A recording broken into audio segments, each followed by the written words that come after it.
گوجرا جشن آزادی کا دن انجمن طلبہ اسلام کی جانب سے بھرپور جوش و خروش سے منایا گیا۔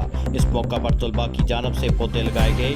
تفصیلات کے مطابق گوجرا جشن آزادی کے موقع پر انجمن طلبہ اسلام گوجرا کے غیور طلبہ کا تحصیل گوجرا میں 500 پودے لگانے کا عزم مکمل ہوا۔